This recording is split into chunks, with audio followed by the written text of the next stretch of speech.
దీనిపై మరింత సమాచారం మా కరెస్పాండెంట్ రాజు ఫోన్ లైన్లో అందించడానికి సిద్ధంగా ఉన్నారు. రాజు.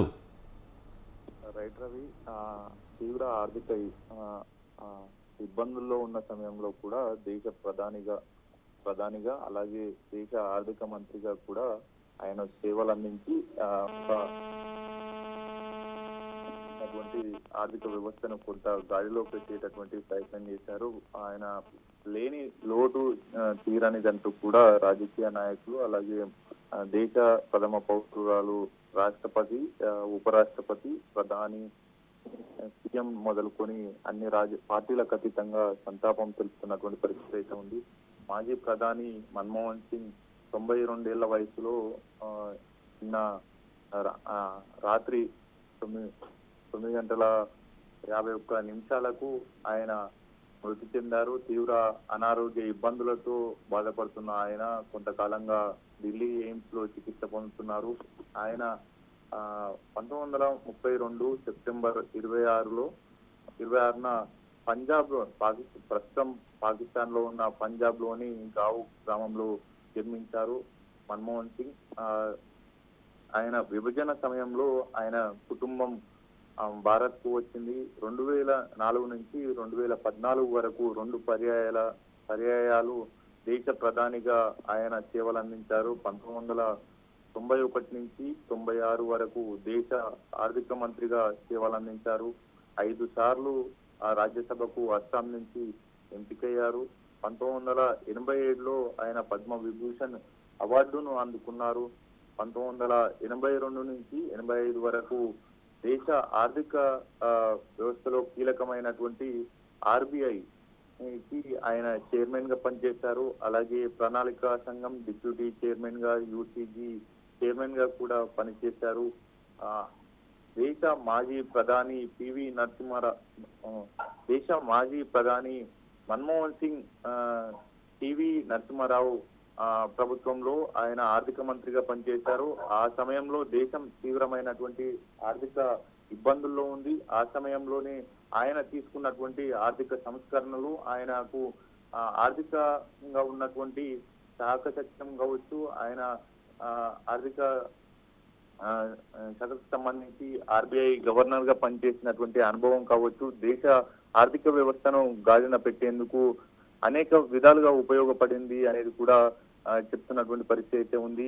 ప్రధానంగా దేశం ఈ విధంగా ప్రస్తుతం ఉన్నటువంటి విధంగా నిలదొక్కుకోవడంలో కూడా ఆయన చేసినటువంటి కృషి ఎనలేనిదని రాజకీయ నాయకులు కావచ్చు, అటు ప్రముఖులు కొనియాడుతున్నారు. ఆయన ప్రస్తుతం ఆయన పార్థివ దేహం ఆయన నివాసానికి తరలించారు. రేపు ఆయన అంత్యక్రియలు కూడా అధికారిక లాంఛనాలతో కేంద్ర ప్రభుత్వం నిర్వహించనున్నట్లు ప్రకటించింది. 7 రోజుల పాటు సంతాప దినాలుగా కూడా కేంద్ర ప్రభుత్వం ప్రకటించినటువంటి పరిస్థితి ఉంది. తెలంగాణ రాష్ట్రంలో కూడా అన్ని పాఠశాలలకు ఇవాళ అలాగే ప్రభుత్వ కార్యాలయాలకు కూడా సెలవు ప్రకటించింది. తెలంగాణలో ఉన్నటువంటి కేబినెట్ మంత్రులు ఉత్తమ్ కుమార్ రెడ్డి,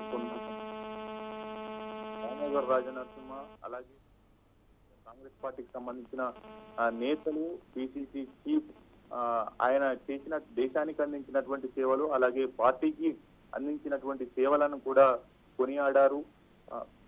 ఇవాళ ఆయనను కోల్పోవడం పార్టీకి తీరని లోటుగా కూడా వారు సంతాపం తెలుపుతున్నటువంటి పరిస్థితి అయితే ఉంది. మన్మోహన్ సింగ్ కి రేపు అధికారిక లాంఛనాలతో అంత్యక్రియలు నిర్వహించాలని కేంద్ర ప్రభుత్వం నిర్ణయించింది.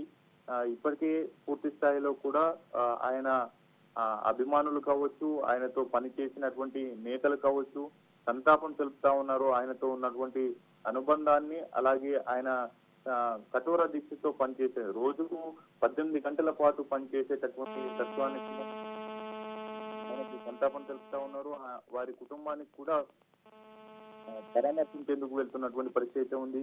ఒకవైపు కర్ణాటకలో సిడబ్ల్యూసి సమావేశాలు జరుగుతున్నాయి. అలాగే మరోవైపు రేపు కాంగ్రెస్ పార్టీ ఆవిర్భావ దినోత్సవం ఉంది. ఈ నేపథ్యంలోనే ఆయనను పార్టీ కోల్పోవడం కూడా తీరని లోటుగా కూడా భావిస్తా ఉంది. అయితే మన్మోహన్ సింగ్ ప్రధానిగా ఉన్న ఆ సమయంలో ఇప్పుడు అత్యంత కీలకమైంది భారతదేశంలో ఆధార్ కార్డులను కూడా తీసుకువచ్చినటువంటి ప్రభుత్వం ఆయనది. అంతేకాకుండా దేశ ఆ, అభివృద్ధిలో కీలకంగా మార్పులు తీసుకొచ్చినటువంటి సమాచార హక్కు చట్టం కూడా విప్లవాత్మకమైనటువంటి మార్పులు తీసుకువచ్చింది, శ్రీకారం చుట్టింది ఆయన ప్రభుత్వమే.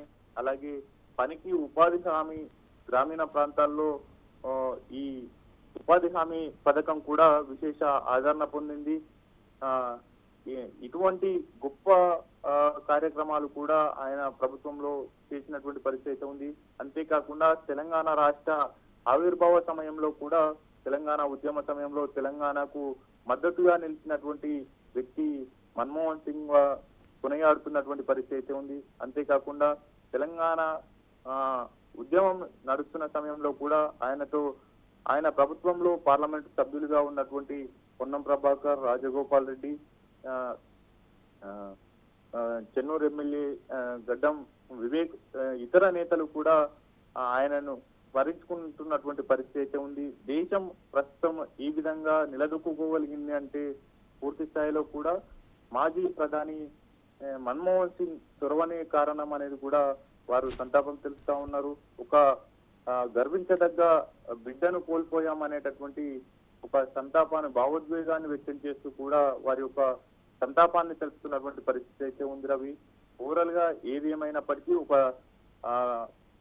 ఆర్థిక సంస్కరణలు, గొప్ప ఆర్థిక సంస్కరణలు తీసుకొచ్చినటువంటి ఆర్థిక సంస్కర్త కోల్పోవడం అయితే అటు దేశానికి, ఇటు కాంగ్రెస్ పార్టీకి కూడా తీరని లోటుగా చెప్పుకోవచ్చు. పూర్తి స్థాయిలో కూడా ఒక మారుమూల నుంచి ఆయన ఎన్నిక కావడం, అలాగే దేశం కీలక ఇబ్బందుల్లో ఉన్నటువంటి సమయంలో కూడా ఆయన చేసినటువంటి సేవలు దేశానికి ఎంతో ఉపయోగపడ్డాయి. అటువంటి నేతను కోల్పోవడం కూడా తీవ్ర లోటుగా అటు ఆ పార్టీలకు అతీతంగా అన్ని రాజకీయ పార్టీలు, ఇటు ఆయనతో పనిచేసినటువంటి నేతలు, కాంగ్రెస్ పార్టీ చెందినటువంటి నేతలు కూడా తీవ్ర భావోద్వేగానికి వ్యక్తం చేస్తున్నటువంటి పరిస్థితి ఉంది. ఆయన మృతి పట్ల సంతాపం తెలుపుతూ తెలంగాణ రాష్ట్ర ప్రభుత్వం ఇవాళ అన్ని ప్రభుత్వ, ప్రైవేటు పాఠశాలకు సెలవులు ప్రకటించింది. అంతేకాకుండా అటు ప్రభుత్వ కార్యాలయాలకు కూడా సెలవులు ప్రకటించినటువంటి పరిస్థితి ఉంది రవి. పూర్తి స్థాయిలో ఆయనను కోల్పోవడం కూడా దేశానికి ఒక తీరని లోటుగా చెప్పుకోవాలి రవి. రాజు, అంటే ఒక కాంగ్రెస్ పార్టీలో ఉంటూ కాంగ్రెస్ పార్టీ ప్రధానిగా, అంటే దేశ ప్రధానిగా ఉన్న సమయంలో కూడా ఎట్లాంటి రాజకీయ అంశాలకి తావు లేకుండా, ఎట్లాంటి రాజకీయ ప్రభావం లేకుండా ఆయన తీసుకొచ్చినటువంటి సంస్కరణలు అవ్వచ్చు, ఇప్పుడు దేశానికి ఆయన చేసినటువంటి ఆ సంస్కరణలే ఇప్పుడు దేశం అభివృద్ధి వైపు పయనిస్తుందనుకోవచ్చా? మరోపక్క ఎక్కడా కూడా ఆయన రాజకీయ అంశాలు అయితే మాత్రం ప్రస్తావించేవాళ్ళు కాదు. మరోపక్క ఒక ఆర్థిక సంస్కర్తగా, ఆర్థిక మంత్రిగా నాటి పివి నరసింహారావు కూడా ఈయన యొక్క ఆర్థిక సంస్కరణలే గుర్తించి ఒక ఆర్థిక శాస్త్రంపై ఆయనకున్నటువంటి పట్టుని అవ్వచ్చు, లేకపోతే ఆయనకున్నటువంటి అనుభవం అవ్వచ్చు, లేకపోతే ఆర్బీఐ గవర్నర్గా ఆయన అందించినటువంటి సేవలు అవ్వచ్చు, వీటన్నిటినీ కూడా అంటే ఆయన దృష్టిలో పెట్టుకుని ఆర్థిక శాఖ మంత్రిగా నాటి పివి నరసింహారావు క్యాబినెట్లో ఆయన ఆర్థిక శాఖ మంత్రిగా కూడా సేవలు అందించినటువంటి సందర్భం. ఒక విధంగా చెప్పాలంటే కాంగ్రెస్లో ఈ విధంగా ఆర్థిక శాస్త్రవేత్తగా, ఆర్థికంగా ఆయన తీసుకొచ్చినటువంటి సంస్కర్తలు ఏవైతే ఉన్నాయో అది కాంగ్రెస్ పార్టీ కూడా కొంచెం ఒక 10 సంవత్సరాల పాటు అధికారంలో ఉండటానికి చాలా ఉపయుక్తపడ్డదనుకోవచ్చా? మరోపక్క అంటే కాంగ్రెస్ పార్టీ ఒక క్లిష్ట పరిస్థితిలో ఉన్నటువంటి, పార్టీ పరంగా క్లిష్ట పరిస్థితిలో ఉన్నటువంటి సమయంలో ఆయన చేసినటువంటి సేవలు అవ్వచ్చు, లేకపోతే ఆయన ప్రధానిగా బాధ్యతలు చేపట్టినటువంటి విధానం అవ్వచ్చు, ఏదైనా సరే ఒక దేశానికి ఒక దిక్సూచి అనుకోవచ్చా రాజు? డెఫినెట్ గా రవి, ఎందుకంటే ఆయన ఒక ప్రొఫెసర్ స్థాయి నుంచి అంచెలంచెలుగా ఎదుగుతూ ఆర్బీఐ గవర్నర్ గా పనిచేయడం, ఆ తర్వాత పివి నరసింహారావు ప్రభుత్వం ఉన్న సమయంలో కూడా దేశం ఆర్థికంగా కొట్టుమిట్టాడుతున్నటువంటి పరిస్థితిలో ఉన్న సమయంలో కూడా ఆయనకున్నటువంటి అనుభవంతో, ఆర్థిక శాస్త్రం మీద ఆయనకు ఉన్నటువంటి పట్టుతో దేశాన్ని ఒక ఆర్థిక వ్యవస్థలో కూడా ఒక గాడిన పెట్టినటువంటి పరిస్థితి అయితే ఉంది. ప్రధానంగా ఆయన పివి నరసింహారావు ప్రధానిగా ఉన్న సమయంలో కూడా ఆయన కేబినెట్ లో ఆర్థిక శాఖ మంత్రిగా పనిచేశారు. ఆయనకున్నటువంటి చాకచక్యం అలాగే ఆర్థిక పరంగా తీసుకున్నటువంటి నిర్ణయాలు కూడా దేశాన్ని ఈ స్థాయిలో నిలబెట్టాయనే చెప్పడంలో ఏమాత్రం సందేహం లేదు. ఆ తదుపరి కూడా ఆయన పార్టీకి అందించిన సేవలు కావచ్చు, అలాగే ఆయనకున్నటువంటి అనుభవం, ఆర్థిక రంగంలో ఉన్నటువంటి అనుభవం, ఆయనకున్నటువంటి మేధో శక్తి వల్లనే ఆయన మరోసారి ప్రధాని స్థాయిలో ఉంటే గనక దేశం మరింత పరుగులు పెట్టేటటువంటి, ఆర్థిక రంగంలో పరుగులు పెట్టేటటువంటి అవకాశం ఉంటుంది అనేటటువంటి నిర్ణయానికి నాడు వచ్చారు కనుకనే ఈ యొక్క 2 పర్యాయాలు 2004 నుంచి 2014 వరకు 2 పర్యాయాలు వెనువెంటనే కూడా ఆయనను ప్రధానిగా చేసినటువంటి పరిస్థితి అయితే ఉంది. ఎటువంటి రాజకీయ నేపథ్యం లేనటువంటి ఆయన కుటుంబం, ఆయన నేరుగా స్వశక్తితో ఎదిగినటువంటి నేత.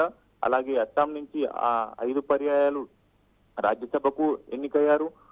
ఇలా వరుసగా ఆయన చేసినటువంటి సేవలు కావచ్చు, ఆయన దేశానికి అందించినటువంటి సేవలు, అటు పార్టీకి అందించినటువంటి సేవలే ఆయనను ఉన్నత స్థాయికి నిలబెట్టాయని చెప్పడంలో ఏమాత్రం సందేహం అయితే లేదు. పూర్తి స్థాయిలో కూడా ఆయన ఎటువంటి నిడారంభమైనటువంటి వ్యక్తిగా కూడా ఆయనకు గుర్తింపు ఉంది. ఎటువంటి వివాదాలకు తావివ్వనటువంటి వ్యక్తి, ఎటువంటి వివాదాల్లో కూడా వివాదాస్పదమైనటువంటి వ్యాఖ్యలు చేయనటువంటి వ్యక్తి. ఆయన వద్దకు ఏదైనా సమస్య వెళ్తే శాంతియుతంగా చర్చలు చేసేవారు అనేది కూడా ప్రధానంగా పార్టీలో వినిపిస్తూ ఉంటుంది. సుదీర్ఘంగా పాలించినటువంటి ప్రధానుల్లో మన్మోహన్ సింగ్ కూడా ఒకరు. ఆయన పివి క్యాబినెట్ లోనే తన ముద్రను చెరిగిపోని ఆర్థిక శాఖ మంత్రిగా ఎన్నో ఆర్థిక సంస్కరణలు తీసుకొచ్చి కూడా పూర్తి స్థాయిలో ఆయన రైట్ రాజు, అంటే కొన్ని కీలకమైనటువంటి అంశాలు ఒక విధంగా పరిపాలనే కాకుండా, పరిపాలన పైనే పట్టు కాకుండా మరో పక్క సంస్కరణలు తీసుకురావడంలో కూడా ఎవరైనా సరే, అంటే ఒక ఆర్థిక శాస్త్రవేత్తగా, ఆర్థికవేత్తగా, మరో పక్క ఆర్థిక మంత్రిగా ఉన్నటువంటి అనుభవం ఏదైతే ఉందో అది ఒక ప్రధానిగా ఆయన చేసినటువంటి సేవల్లో కూడా చాలా ఉపయోగపడ్డది. అంతేకాకుండా దేశానికి ఒక అంశాలు ఏవైతే కీలకమైనటువంటి అంశాలు, ఆధార్ కార్డు అవ్వచ్చు, లేకపోతే పనికి ఉపాధి హామీ అవ్వచ్చు, ఎవరైతే దారిద్ర్య రేఖకు దిగువన ఉన్నారో వాళ్ళకి ఒక పని కల్పించాలి, దాదాపు సంవత్సరానికి ఒక 100 రోజులు పని కల్పించాలనే ఉద్దేశంతో ఉపాధి హామీ ప్రవేశపెట్టడం. అలాగే ప్రతి పౌరుడికి కూడా, భారతదేశంలో ఉన్నటువంటి ప్రతి పౌరుడిగా, అంటే దేశ విదేశాలకు వెళ్తున్నప్పుడు పాస్పోర్టు అవన్నీ ఉంటాయి, కానీ ఒక పౌరుడికి ఒక గుర్తింపు అనేది ఉండాలి. ఆ పౌరుడు ఎవరు, ఎక్కడి నుంచి వస్తున్నారు, ఎవరు తాలూకా అనేది ఒక గుర్తింపు ఉండాలనే ఉద్దేశంతో ఆధార్ కార్డు తీసుకురావడం. అలాగే మరో కీలకమైనటువంటి అంశం, దాదాపు 60 సంవత్సరాల నుంచి మరుగుడు పడినటువంటి అంశం, చాలా ఉద్యమాలు జరిగాయి, చాలామంది ప్రాణాలు కోల్పోయారు. అట్లాంటిది తెలంగాణ అంశాన్ని కూడా ఒక సున్నితంగా పరిష్కరించి, ఉద్యమాలు జరుగుతున్నాయి, ఇక ఈ భవిష్యత్తులో ఇలాంటి ఉద్యమాలు జరగకూడదు కాబట్టి ఎన్నో సంవత్సరాల పోరాటం ఇది కాంగ్రెస్ వల్లనే సాధ్యమవుతుంది అనే విధంగా మన్మోహన్ సింగ్ తెలంగాణ రాష్ట్రాన్ని కూడా ప్రతిపాదించి తెలంగాణ అంశాన్ని, విభజన బిల్లు కూడా పార్లమెంట్లో ప్రవేశపెట్టి ఆయన హయాంలోనే ఆమోదింపజేయటం, ఇవన్నీ కూడా ఒక ఆయన యొక్క ముద్ర, చెరగని ముద్ర భారతదేశ సంస్కరణలపై వేశారనుకోవచ్చా? డెఫినెట్ గా రవి, మీరు చెప్పినట్టు సమాచార హక్కు చట్టం కావచ్చు, అంటే ప్రభుత్వం ఏం చేస్తా ఉంది, ఆ పని ఏదైనా పని మొదలు పెడితే ఆ పని ఎంతవరకు వచ్చింది, ఎటువంటి పౌరులకు సంబంధించినటువంటి సమాచారం కావచ్చు, ఏదైనా ప్రభుత్వ అధికారులు చేసేటటువంటి పనుల్లో కూడా ఆ పని ఎంతవరకు వచ్చింది అనేటటువంటి సమాచార హక్కు చట్టం ద్వారా వివిధ వివరాలను తెలుసుకునేటటువంటి గొప్ప విప్లవాత్మకమైనటువంటి మార్పులు తీసుకురావడానికి సమాచార హక్కు చట్టం ఎంతో ఉపయోగపడింది. దాంతో పాటుగానే వ్యక్తిత్వ గుర్తింపు కార్డును తీసుకురావడం ద్వారా దేశంలో ఉన్నటువంటి అందరికీ కూడా ఈ యొక్క ఆధార్ కార్డును అందజేసినటువంటి కీలకమైనటువంటి ఉద్యమం పీక్షిస్తున్న నేపథ్యంలో కూడా మరింత ఉద్యమం ఉధృతం దేశ ప్రధానిగా ఉన్న సమయంలో ఆయన ఇటువంటి ఒక రాష్ట్రంలో పూర్తిగా పార్టీ తుడుచుకుపోతుంది అనుకున్నప్పటికీ కూడా ఆయన ఇటువంటి నిర్ణయం తీసుకొని తెలంగాణకు అనుకూలంగా ప్రతిపాదన చేయడం కూడా కీలకమైనటువంటి అంశం. అంతేకాకుండా ఉమ్మడి ఆంధ్రప్రదేశ్ కు వైఎస్ రాజశేఖర్ రెడ్డి సీఎం గా అయిన వెంటనే కూడా రుణమాఫీ చేయాలనేటటువంటిది కూడా రాష్ట్ర వ్యాప్తంగా ఆయన తీసుకున్నటువంటి నిర్ణయం. అయితే అది కేవలం రాష్ట్రంతోనే ఆగకుండా ప్రధానమంత్రిగా మన్మోహన్ సింగ్ ఉన్న సమయంలో దేశవ్యాప్తంగా ఈ యొక్క రుణమాఫీని కూడా, రైతు రుణమాఫీని చేసినటువంటి మొదటి ప్రభుత్వం కూడా మన్మోహన్ సింగ్ ప్రభుత్వంగా మనం చెప్పుకోవాల్సి ఉంటుంది. ఇటువంటి గొప్ప విప్లవాత్మకమైనటువంటి మార్పులతో పాటు పేదలకు ఉపాధి అందాలనేటటువంటి ఉద్దేశంతో తీసుకున్నటువంటి గొప్ప నిర్ణయమే ఈ యొక్క పనికి ఉపాధి హామీ పథకం. మహాత్మా గాంధీ గ్రామీణ ఉపాధి హామీ పథకాన్ని కూడా తీసుకొచ్చినటువంటి గొప్ప మహనీయుడు. ఆ గ్రామీణ ప్రాంతాల్లో కూడా ఈ యొక్క ఉపాధి కల్పించాలి, వారికి ఒక ఆదాయ వనరుగా ఏర్పాటు చేయాలనేటటువంటి దృక్పథంతో తీసుకువచ్చినటువంటి ఇప్పటికి కూడా కొనసాగుతున్నటువంటి కేంద్ర ప్రభుత్వం ద్వారా ఈ యొక్క చూస్తున్నటువంటిది నిర్ణయాలు కూడా రూపొందాయి అనేది కూడా స్పష్టంగా అర్థమవుతున్నటువంటి పరిస్థితి అయితే ఉంది. Thank you Raju.